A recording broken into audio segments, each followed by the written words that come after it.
If you're trying to lose weight, it can be difficult to choose a diet because there are so many out there. It's like information overload.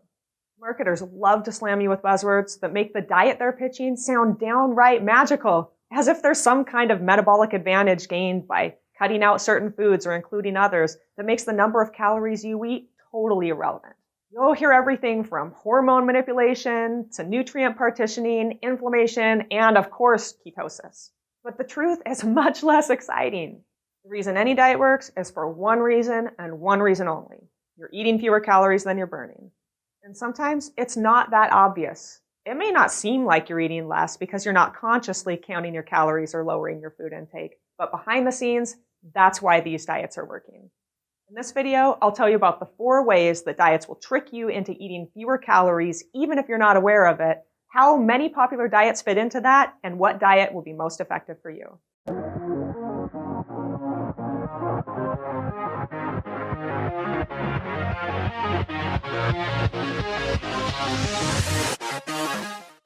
The first way a diet might cause you to eat less without even thinking about it is by limiting the time available for you to eat.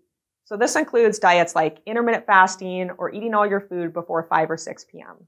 Now, there's nothing special about the timing of your meals here other than that if you only have 6 or 8 hours to eat, you'll have less time to fit food in and will probably eat fewer calories than you need.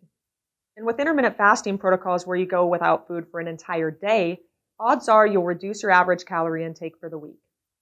Now, you may hear someone say that intermittent fasting is great for weight loss because it helps reduce inflammation and it increases autophagy, which is cleaning up old cells and recycling their damaged parts. But it's important to remember that neither of these things are going to bring about weight loss. While they're absolutely great for health, those things happen as a byproduct of losing weight and being in a calorie deficit.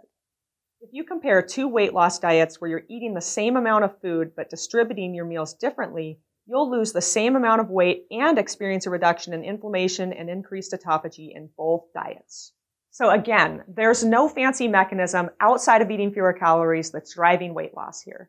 The second way a diet can cause you to eat less without even knowing it is by causing you to limit the types of food that you eat so that you end up cutting out delicious, high-calorie foods that are super easy to binge on. Now, this includes diets like the carnivore diet or the keto diet where you're cutting out all carbs.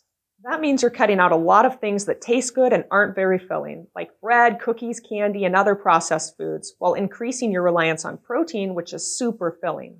Not to mention, you'll likely be switching over to ketosis and running on ketones for fuel, which can be very appetite suppressing. Between cutting out high-calorie foods and reducing hunger, the ketogenic and carnivore diets can be very effective in helping you eat less and lose weight.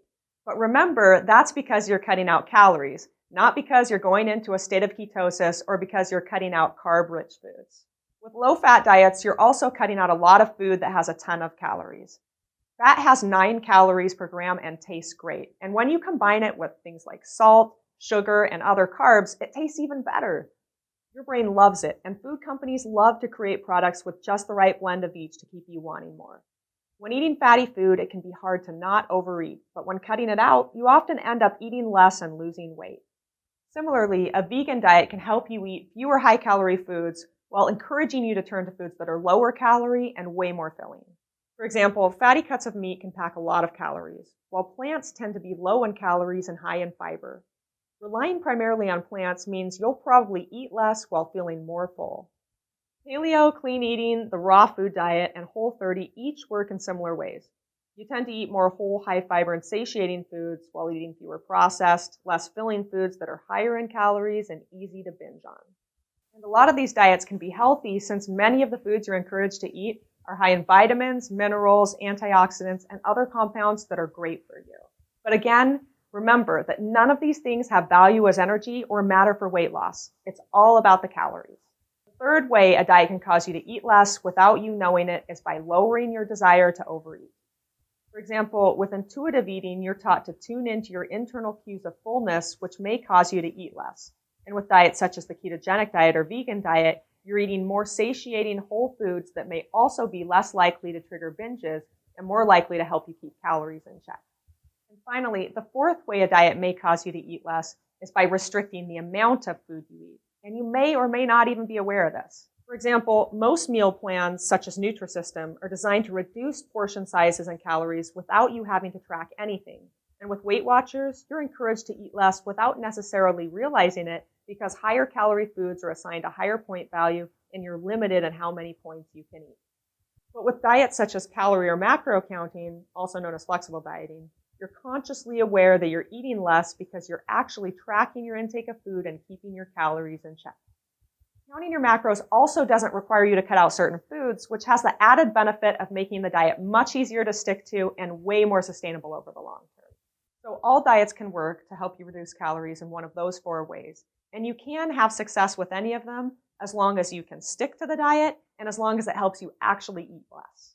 And that brings up a good point. If your diet doesn't require you to track, you might not actually be eating less. The best way to ensure that you actually get in a calorie deficit and eat less, and also eat the right amount of protein, carbs, and fat, is to track your macros. And Avatar Nutrition is a great tool for this.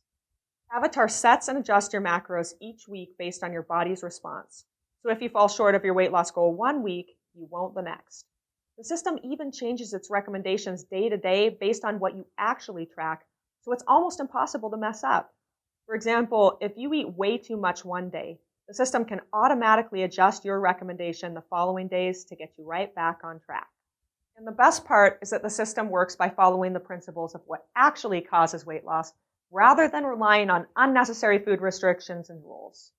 So when choosing a diet, don't be fooled by gimmicks or fads that pin the results on something other than reducing calories. Keep the basics in mind. Understand that all diets work by reducing calories, and the diet that's going to be most effective for you is going to be the one that helps you to eat fewer calories while also being something that you can stick to over the long term.